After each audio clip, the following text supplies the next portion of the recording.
नमस्कार दर्शकों, धार्मिक चमत्कार में आप सभी का स्वागत है। राम जी ने एक धोबी के कहने पर अपनी पत्नी सीता को क्यों त्याग दिया था? क्यों एक धोबी ने की थी माता सीता की निंदा? क्या है उसके पूर्व जन्म का वृतांत? आइए जानते हैं। रामायण की कहानी के बारे में हम सभी जानते हैं कि किस तरह राम को वनवास हुआ और सीता एवं लक्ष्मण जी उनके साथ गए। रावण द्वारा सीता का अपहरण किया गया एवं राम लंका पर विजय पाकर अयोध्या लौटे।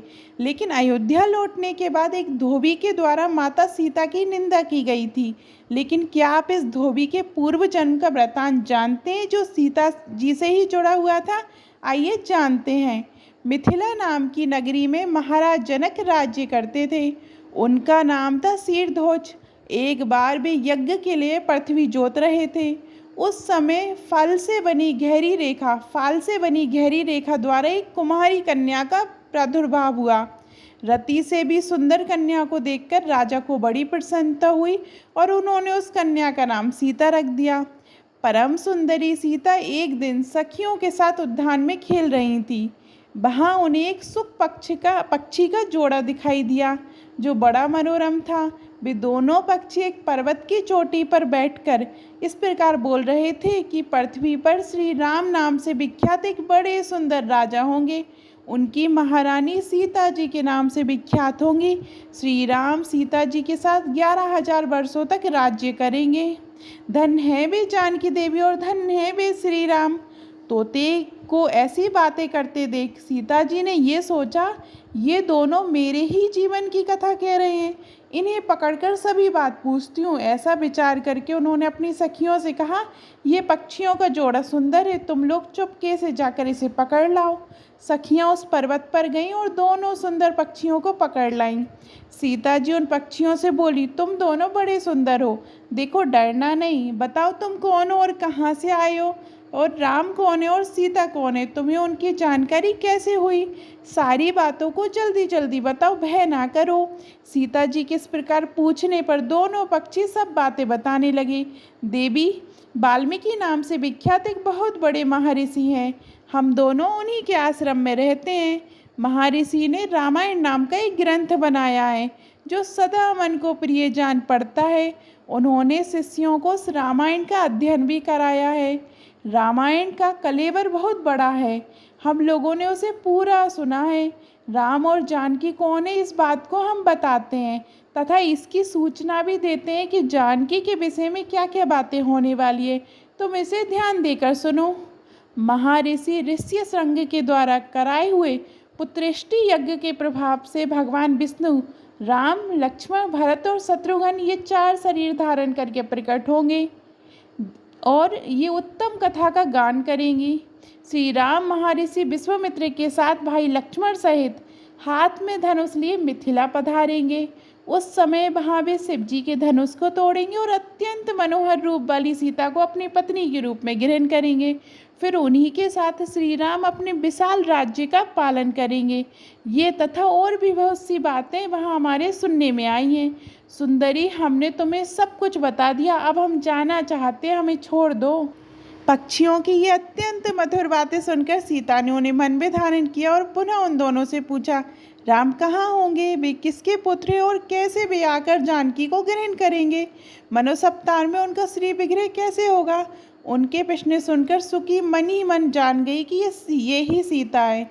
उन्हें पहचान कर वह सामने आ उनके चरणों पर गिर पड़ी और बोली, श्री रामचंद्र जी का मुख कमल की कली के समान सुंदर होगा, नेत्र बड़े बड़े तथा खिले हुए, नासिका ऊंची पतली और मनोहारिणी होगी, भुजाएं घुटनों तक, गला शंख के समान होगा, वक्षस्थल उत्तम व चौड़ा होगा, उसमें श्री वत्स का चिन्ह होगा। श्री राम ऐसा ही मनोहर रूप धारण करने वाले हैं, मैं उनका क्या वर्णन कर सकती हूँ? जिसके 100 मुख हैं वह भी उनके गुणों का बखान नहीं कर सकता। फिर हमारे जैसे पक्षी की क्या बिसात है कि वे उनके बारे में बोल सकें। और वे जानकी देवी धन्य हैं जो शीघ्र रघुनाथ जी के साथ हजारों वर्षों तक प्रसन्नतापूर्वक विहार करेंगी। परंतु सुंदरी, तुम कौन हो? पक्षियों की बातें सुनकर सीता अपने जन्म की चर्चा करते हुए बोली, जिसे तुम लोग जानकी कह रहे हो वह जनक की पुत्री मैं ही हूँ। श्री राम जब यहाँ आकर मुझे स्वीकार करेंगे तभी मैं तुम दोनों को छोड़ूंगी। तुम इच्छा अनुसार खेलते हुए मेरे घर में सुख से रहो। ये सुनकर सुकी ने जानकी से कहा, साध्वी, हम वन के पक्षी हैं, हमें तुम्हारे घर में सुख नहीं मिलेगा। मैं गर्भिणी हूँ, अपने स्थान पर जाकर बच्चे पैदा करूँगी, उसके बाद फिर यहाँ आ जाऊँगी। उसके ऐसा कहने पर भी सीता जी ने उसे नहीं छोड़ा। तब उसके पति ने कहा, सीता, मेरी भार्या को छोड़ दो, ये गर्भिणी है। जब ये बच्चों को जन्म दे लेगी ना, तब इसे लेकर फिर तुम्हारे पास आ जाऊँगा।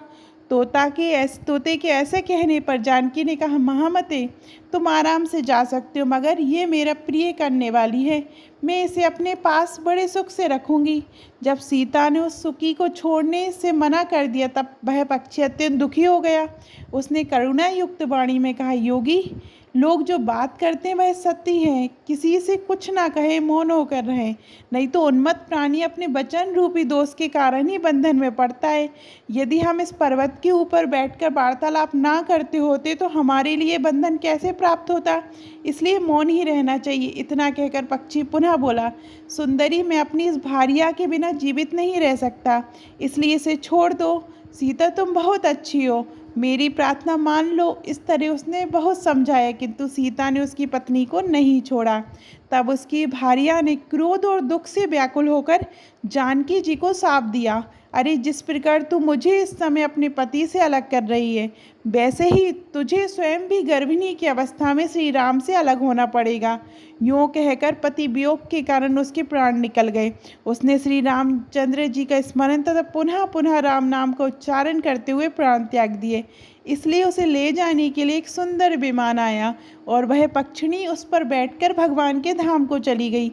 भार्या की मृत्यु हो जाने पर पक्षी शोक से आतुर होकर बोला, मैं मनुष्यों से भरी श्री राम की नगरी अयोध्या में जन्म लूँगा तथा मेरे ही वाक्य से इसे पति के वियोग का भारी दुख उठाना पड़ेगा। ये कहकर वह चला गया। क्रोध और सीता जी का अपमान करने के कारण उसका धोबी की योनि में जन्म हुआ। उस धोबी के कथन से ही सीता जी निंदित हुई और उन्हें पति से वियुक्त होना पड़ा। धोबी के रूप में उत्पन्न हुए उस तोते का शाप ही सीता जी का पति से वियोग कराने में कारण हुआ और वे वन में गईं। आपको सीता जी की और उस धोबी की कथा कैसी लगी, और अब आप जान गए होंगे कि धोबी ने सीता माता की निंदा क्यों की थी और राम जी ने धोबी के कहने पर ही सीता जी को अलग क्यों किया। और आपको ये कहानी कैसी लगी कमेंट में ज़रूर बताइएगा। और अभी तक आपने हमारे चैनल धार्मिक चमत्कार को सब्सक्राइब नहीं किया तो सब्सक्राइब करिएगा। धन्यवाद।